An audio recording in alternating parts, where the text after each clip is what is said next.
Assalamualaikum warahmatullahi wabarakatuh. Bismillahirrahmanirrahim. Ashhadu an la ilaha illallah wa ashhadu anna Muhammadar Rasulullah.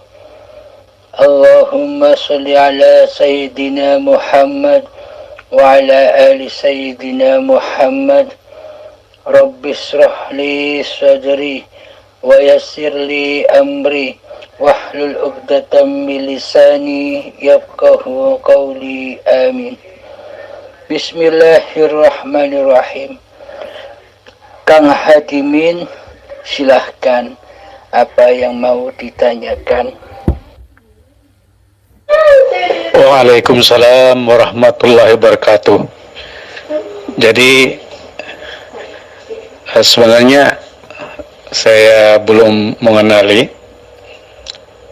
dengan Mas, tapi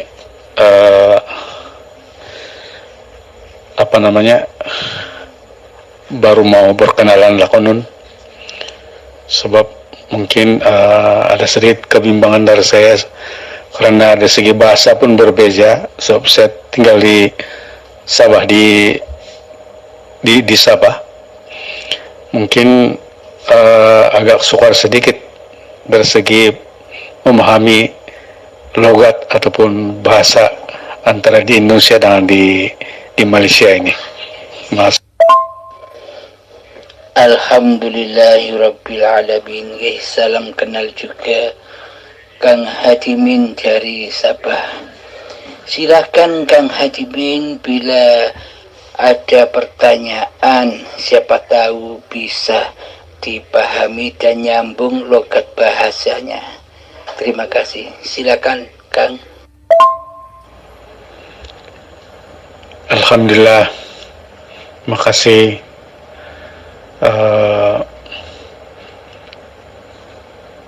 Oleh karena saya ini baru di peringkat awal, banyak perkara yang saya masih belum tahu, dan saya sendiri pun tidak tahu bermula dari mana. Cuma saya dapat pengalaman sedikit dari cerita kawan-kawan begitu, dan rupanya Mas sendiri pun baru saya sadari yang bersama-sama dalam grup yang ada di Malaysia itu.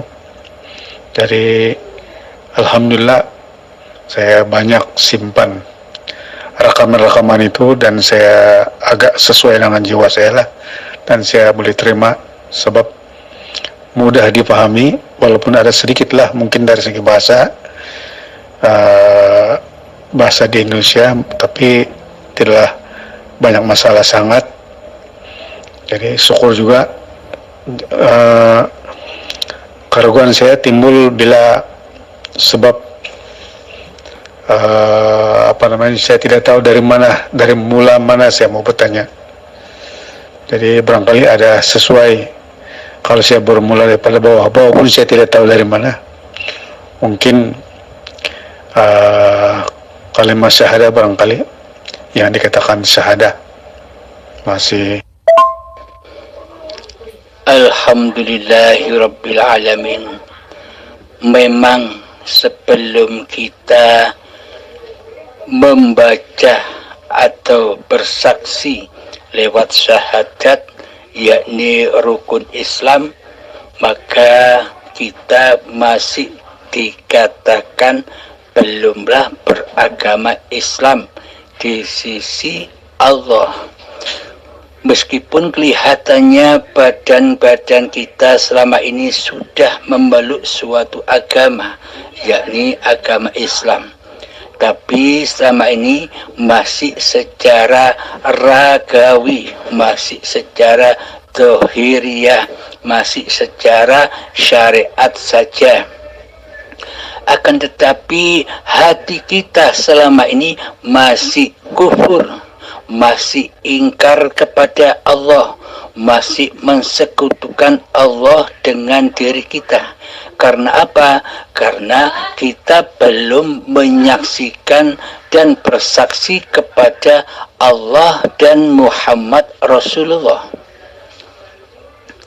Jadi pada intinya ketika manusia belum bersaksi dengan sebenar-benarnya bersaksi, maka inilah manusia yang akan menjadi mu'alaf setelah nanti bersaksi kepada Allah dan Muhammad Rasulullah. Kenapa kebanyakan manusia tidak bisa menyaksikan Allah dan Muhammad Rasulullah selama ini? Karena di babakan golongan syariat saja, mana mungkin mereka bisa menyaksikan Allah. Ketika kita duduk di syariat, bagaimana mungkin kita bisa menyaksikan Allah? Sementara bagi kita selama ini Allahnya gaib, Allahnya tiada, maka tak akan bisa kita menyaksikan Allah bila Allah itu gaib. Dan angan-angan kita juga bagaimana mungkin kita bisa menyaksikan Muhammad Rasulullah. Karena selama ini kita menyangka kita harus menyaksikan sosok badanianya Kanjeng Nabi Muhammad yang sudah wafat 14 abad yang lalu. Mana mungkin bisa. Inilah pemikiran-pemikiran orang-orang yang belum mengenal Allah, yakni yang masih duduk di syariat saja, yang masih beragama hanya sebatas kulit atau badannya saja, hatinya belum Islam kepada Allah. Marilah kita berawal dari, sebelum kita syahadat, kita berawal dari awaluddin ma'rifatullah. Apa yang dikatakan agama itu? Yang dikatakan agama adalah ma'rifatullah, mengenal Allah. Agar apa? Tujuannya adalah agar kita bisa mengabdi kepada Allah. Bagaimana mungkin kita bisa mengabdi dan menyembah kepada Allah sedangkan kita belum mengenal Allah? Coba hayati di dalam hati kita. Bagaimana mungkin kita bisa ingat Allah? Bagaimana mungkin kita bisa berzikir kepada Allah sedangkan sementara kita belum pernah berjumpa dengan hal yang bernama Allah, hal yang mempunyai nama Allah, hal yang memiliki nama Allah? Maka pastilah kita hanya ingat, hanya zikir kepada namanya saja. Contoh begini, Anda mengenal nama saya Abdul Halim, sedangkan Anda tidak pernah berjumpa dengan saya sekalipun. Anda terus sebut-sebut nama saya Abdul Halim, Abdul Halim, Abdul Halim, Abdul Halim, Abdul Halim. Akan tetapi Anda belum tahu sosok yang bernama Abdul Halim. Nah, ketika Anda berjumpa dengan saya di suatu masjid di Mekah contohnya, misalkan di Mekah, kita sholat berjamaah bersama-sama. Ketika saya ada di samping Anda, apakah kira-kira Anda mengenali saya? Bila sayalah yang Anda sebut-sebut selama ini, Abdul Halim, Abdul Halim, Abdul Halim, sementara Anda selama ini belum pernah sekalipun berjumpa dengan saya. Kan muhal, tidak mungkin Anda bisa mengingat saya meskipun Anda menyebut-nyebut nama saya sebelum kita berjumpa. Nah, ketika kita sudah berjumpa, cara mengingatnya bukan lagi menyebut-nyebut nama saya. Abdul Halim, Abdul Halim, Abdul Halim. Bukan begitu cara mengingatnya. Cara mengingatnya adalah mengingat wajahnya tanpa menyebut-nyebut namanya. Begitulah yang dimaksud ingat itu. Sama halnya dengan Allah. Ketika kita belum kenal dengan siapa yang bernama Allah itu, maka kita hanya berzikir, hanya ingat kepada nama-namanya saja. Allah, Allah, Allah, Allah. Sedang kita tidak bisa mengingat kepada siapa yang bernama Allah itu. Karena selama ini kita tidak pernah bertemu, tidak pernah berjumpa, tidak pernah bermakrifat kepada Allah. Maka tujuan agama itu adalah mengenal Allah, agar kita bisa mengabdi, agar kita bisa mengingat Allah. Untuk bermakrifat kepada Allah, jalannya melewati man arafa nafsahu faqad arafa rabbahu. Barang siapa yang mengenali hakikat diri sejati manusianya yang tak wujud, yang tak hidup, maka ia akan mengenali Tuhannya. Jadi sebelum bermakrifat kepada Allah, maka kita wajib bermakrifat kepada hakikat diri sejati manusia kita sendiri. Siapa diri ini? Siapa manusia ini? Bagaimana sifat-sifatnya manusia ini? Tentunya kita pelajari sifat-sifat wajibnya Allah yang 20, beserta sifat muhalnya Allah yang 20 pula. Di dalam sifat wajibnya Allah, yang pertama wujud. Wajib bagi Allah itu ada. Wajibul wujud. Jadi tidak mungkin Allah itu gaib, tidak ada. Allah itu ada, wujud nyata jelas. Lawan sifatnya wujud adalah sifat Adam di dalam sifat muhalnya Allah. Sifat Adam itu artinya muhal, tidak mungkin Allah itu tidak ada. Tidak mungkin Allah itu tidak ada. Allah itu ada, wujud nyata.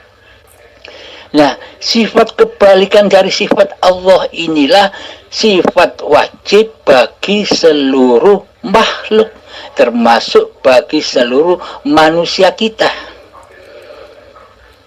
Bila kita masih berkedudukan, bila kita masih berposisi sebagai Allah, yang mana kita selama ini mengaku diri kita yang wujud, mengaku diri kita yang hidup, berarti selama ini kan kita berposisi sebagai Allah, sebagai Tuhan. Tapi selama ini kita tidak menyadari itu. Sedangkan Allah sendiri kita anggap seperti makhluk. Kita adamkan, kita tiadakan, kita goibkan di hati kita, kita matikan di hati kita. Bahwa yang hidup ini adalah diri manusia kita. Sedangkan hidup Allah tak ada di dalam diri manusia kita selama ini. Begitu kan? Nah, berarti yang jadi Tuhan selama ini siapa? Yang mengaku jadi Allah selama ini siapa? Kan manusia yang belum kenal Allah, yang merasa mengaku jadi Allah, tapi tidak disadarinya. Maka makrifatilah diri kita. Kembalilah kepada sifat hakikat diri sejati manusia kita yang Adam, yang tidak ada, yang tak wujud, yang gaib. Bila kita sudah menerima, bila kita sudah rela dan ridho di dalam hati kita bahwa sebenarnya wujud ini bukan wujud manusianya, hidup ini bukan hidup manusianya, maka nyatalah Allahnya, bahwa di alam ini yang wujud hanya Allah, bahwa di alam semesta ini yang hidup hanya Allah. La hayatan illallah. Bila kita mau menyadari, rela dan ridho memasrahkan kembali bahwa hidup ini Allah, latihannya lewat zuhud, latihan zuhud, latihan hening, mengheningkan cipta-cipta diri manusia kita di hati kita, mentiadakan kekuasaan manusia kita di hati kita, kembalikan kekuasaan ini kepada hayatullah. Bagaimana kita bisa menyembah Allah sementara selama ini kitalah yang berposisi sebagai Allah? Nah, hidup inilah Allah. Inilah ayatnya bahwa hidup ini Allah. Bismillahirrahmanirrahim. Allahu la ilaha illa huwal hayyul qayyum. Allah, tiada Tuhan yang berhak disembah kecuali dialah hidup yang kekal lagi terus menerus menghidupi seluruh ciptaannya. Jadi hidup selama ini yang diakui oleh hidupnya manusia inilah hakikatnya Allah, bukan hidup manusia. Bila manusia punya hidup, bagaimana mungkin Allah menghidupi manusia? Karena manusia tidak punya hidup dan mati, maka Allah lah yang menghidupi manusia dengan hayatnya, dengan ruhullah. Sudah ditegaskan ketika manusia masih menjadi gumpalan daging, kutiupkan ruhku, maknanya kutiupkan hidupku di badan-badan manusia ini. Jadi seluruh manusia itu dihidupi oleh Allah. Dalil-dalil seluruh manusia berkata demikian. Aku hidup karena dihidupi Allah. Nah, berarti hidup ini kan Allah. Tinggal bagaimana hati kita bisa rela dan ridho bahwa hidup ini Allah di hati kita. Ini babakan hati, karena iman Islam itu adanya di hati, karena Allah tidak memandang kulit, karena Allah hanya memandang segumpal daging itu. Bila segumpal daging itu suci, maka sucilah seluruh perbuatannya. Akan tetapi bila hati itu kotor, yakni manusia mensekutukan Allah dengan dirinya, yakni manusia yang masih merasa wujud dan hidup sebagai hidup manusianya, maka seluruh amaliannya, seluruh ilmunya akan hancur lebur, akan fana, dimakan, dibakar oleh manusianya sendiri. Jadi kenalilah Allah dengan hidup.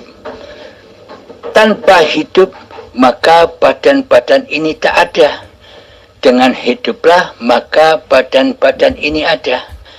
Jadi badan ini wujud nyatanya hidup. Bukti bahwa hidup itu wujud. Ada. Jadi hidup itu tidak seperti apa-apa dan tidak seperti siapa-siapa. Akan tetapi dengan hiduplah maka terciptalah apa-apa dan siapa-siapa.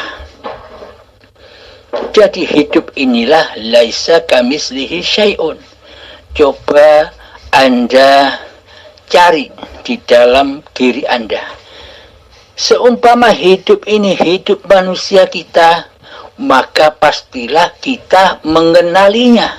Bagaimana wajahnya hidup, bagaimana rupanya hidup, bagaimana bentuknya hidup, bagaimana warna dan rasanya hidup kita sendiri. Jika memang hidup ini hidup manusia kita. Ketika kita carikan hidup itu kan tidak seperti apa-apa, tapi wujud, tapi tidak seperti apa-apa. Dengan hiduplah maka terciptalah alam semesta ini. Seumpama hidup ini tidak ada, maka alam semesta ini tak ada.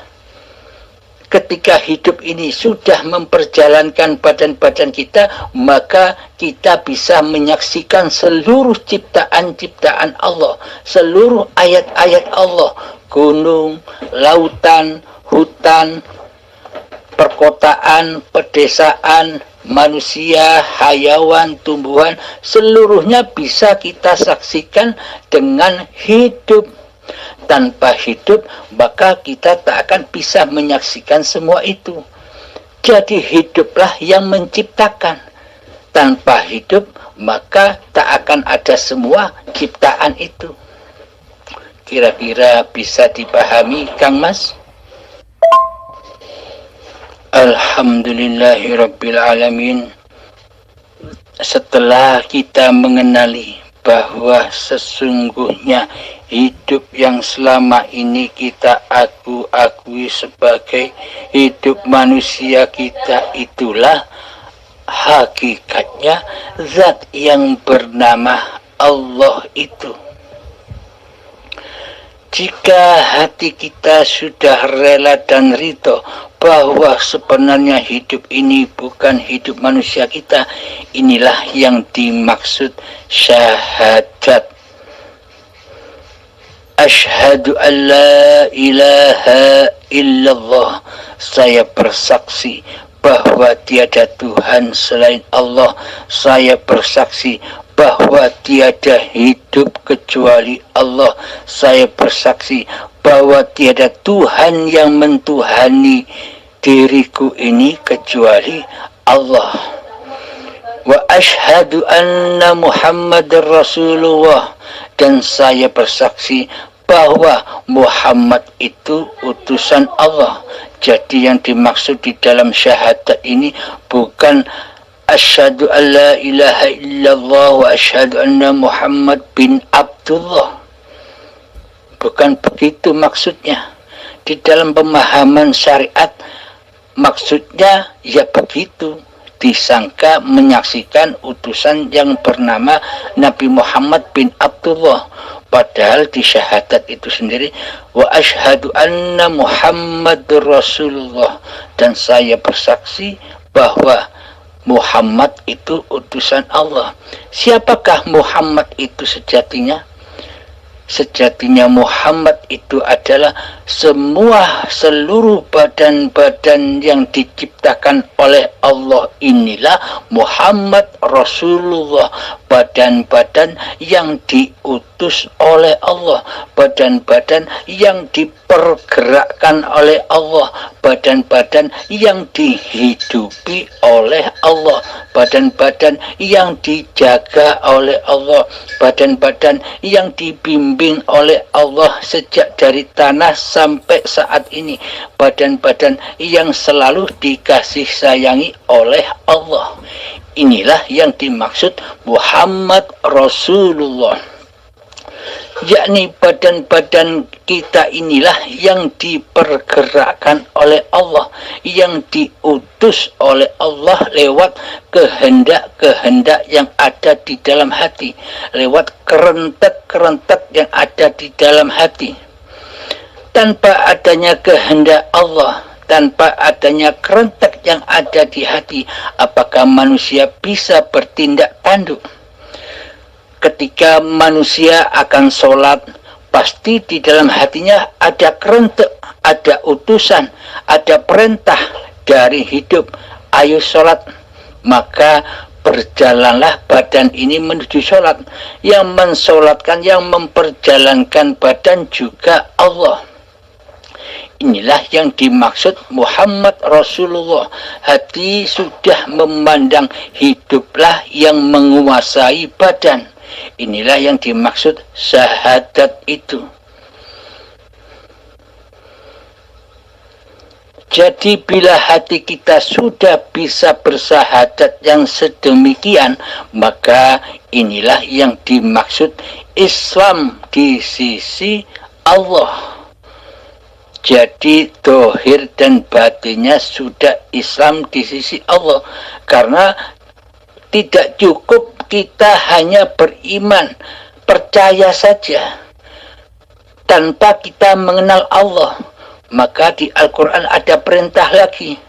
Ya ayyuhalladzina amanu, wahai orang-orang yang beriman.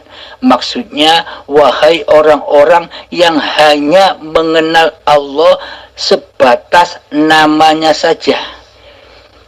Jadi disuruh masuk kembali, udkhulu fis-silmi kafah, masuklah ke dalam keselamatan yang sempurna.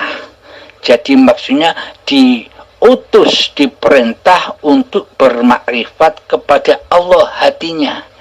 Jadi badannya bersyariat, hatinya bermakrifat kepada Allah lah penguasa seluruh syariat-syariat yang dipergerakkan oleh badan-badan ini.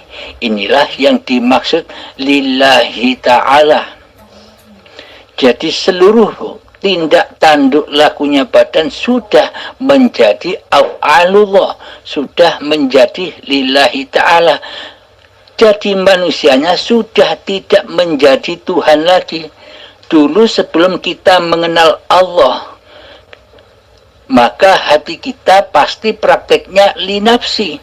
Ini pergerakan badanku, ini jalanku, ini bangunku, ini berdiriku, ini dudukku, ini sholatku, ini ibadahku. Semuanya diaku-akui oleh diri manusianya.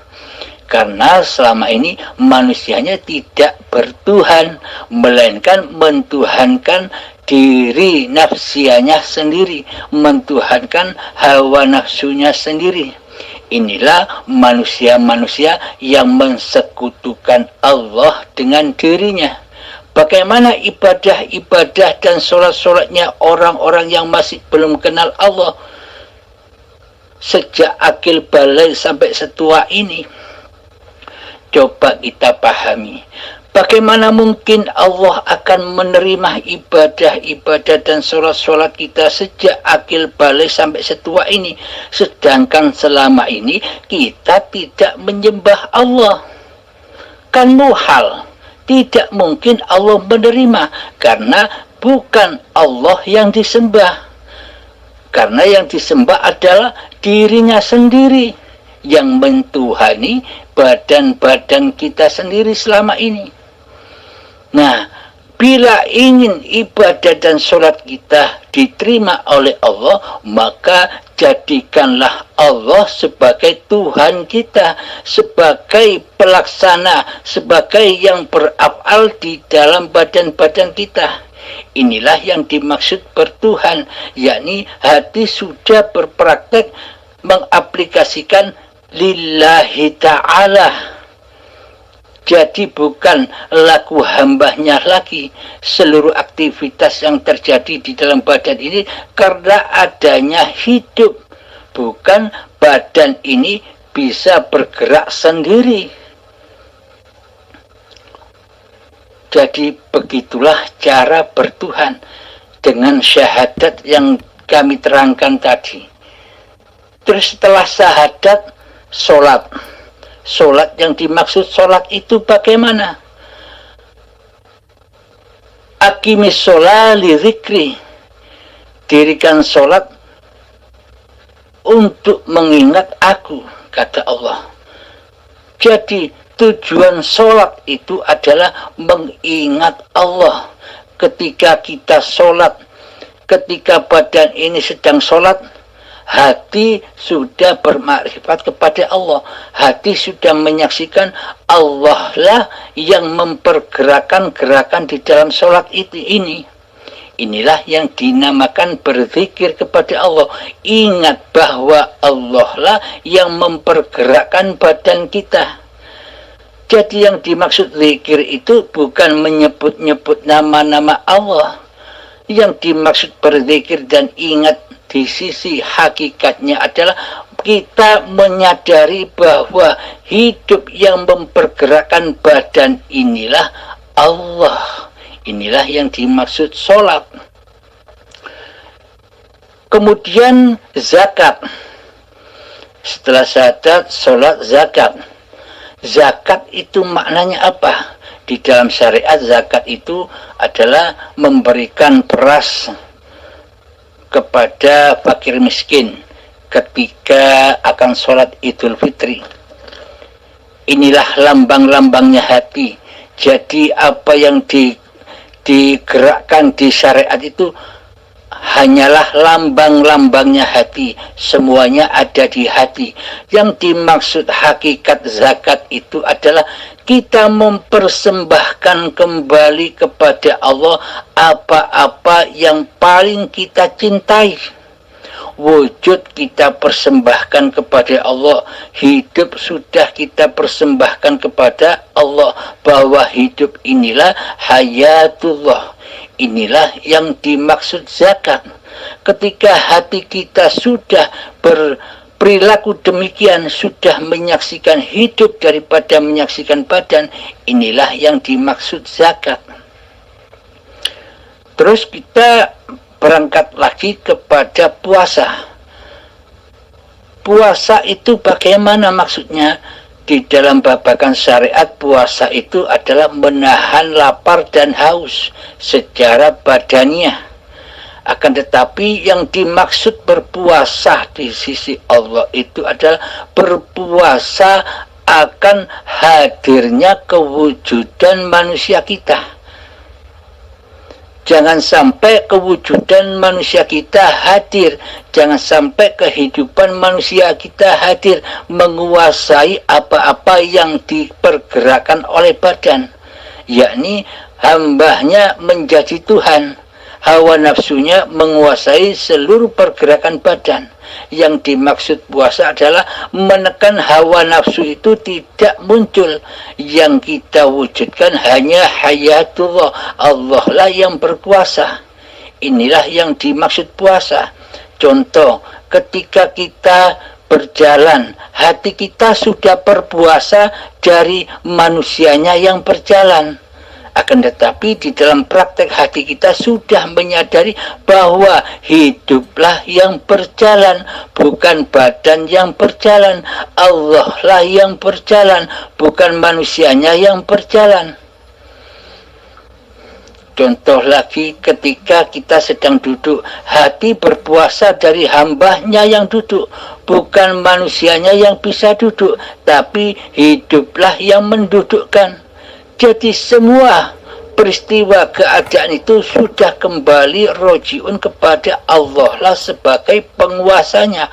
Allah lah sebagai Tuhan yang mentuhani badan-badan ini. Inilah yang dimaksud puasa.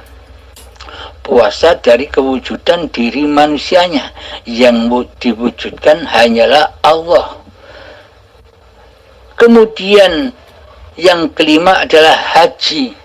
Haji itu apa? Labbaik Allahumma labbaik, labbaik la syarika laka labbaik.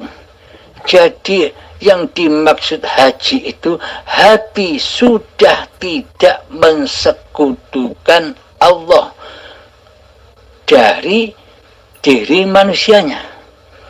Jadi Allah lah yang mentuhani manusia, bukan manusianya yang jadi Tuhan. Selama ini kan manusianya yang selalu berprasangka, selalu berkuasa, selalu merasa wujud, selalu merasa hidup, sehingga manusia berkuasa atas seluruh gerak laku badannya, seluruh gerak laku syariatnya. Sehingga di dalam hatinya prakteknya linafsi, ini perbuatanku hamba, bukan af'alullah. Karena hidup masih terkuasai oleh hambanya, masih diakui oleh hambanya lah yang hidup. Jadi yang dimaksud haji itu adalah sucinya hati dari selain Allah. Jadi pada intinya syahadat, sholat, pada intinya sholat, zakat, puasa, haji itu sudah terangkum di dalam syahadat.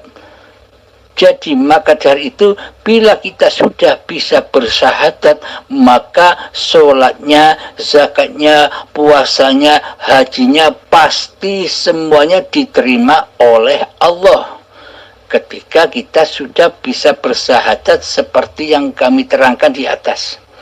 Akan tetapi ketika kita belum bisa bersahadat secara benar di sisi Allah, maka seluruh ibadahnya ya fana, hancur, lebur, terbakar oleh hawa nafsunya sendiri.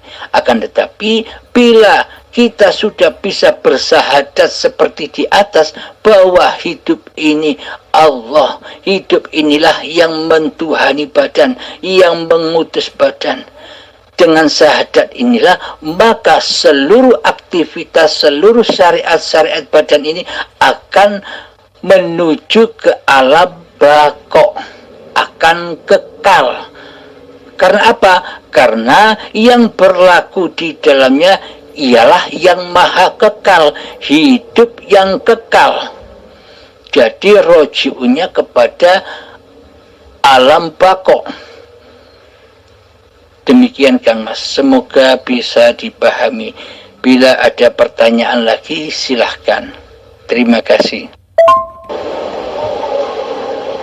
Alhamdulillahirabbil alamin. Ada contoh lagi di dalam Al-Quran cara berpuasa.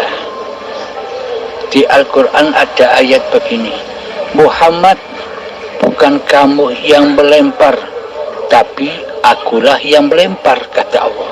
Muhammad, bukan kamu yang memanah, tapi akulah yang memanah, kata Allah. Muhammad, bukan kamu yang membunuh, tapi akulah yang membunuh. Itulah kata Allah. Jadi pada intinya Muhammadnya, jadi pada intinya diri manusia kita sudah tidak mengaku-akui seluruh pergerakan yang ada di badan ini. Semuanya adalah kehendak dan kuasa Allah. Inilah aplikasi dari ayat la haula wala quwwata illa billahil aliyil azim. Jadi putus dari kemanusiaannya, yang ada hanya Allah dan perbuatan Allah. Wallahu khalaqakum wama ta'malun. Allah pencipta dirimu dan Allah lah pencipta seluruh perbuatanmu. Demikian sahabat. Alhamdulillah, terima kasih Mas. Cuma saya ada ingin bertanya sedikit lah. Tadi disebut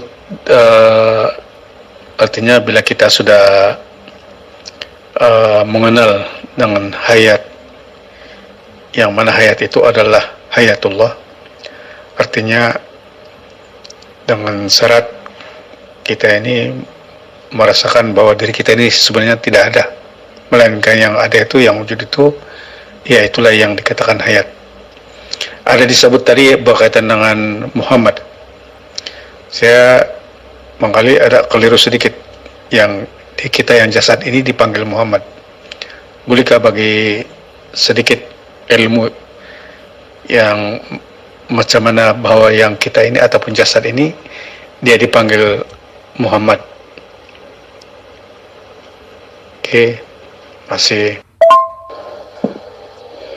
Alhamdulillahirabbil alamin. Memang kalau di dalam babakan syariat yang dikatakan Muhammad itu ya Muhammad bin Abdullah, yakni Kanjeng Nabi Muhammad yang sudah wafat 14 abad yang lalu. Akan tetapi di sisi hakikatnya adalah ada di ayat, ada di surat Al-Isra yang bunyinya Subhanalladzi asra bi'abdihi. Subhanalladzi, maha suci Allah yang memperjalankan hambanya,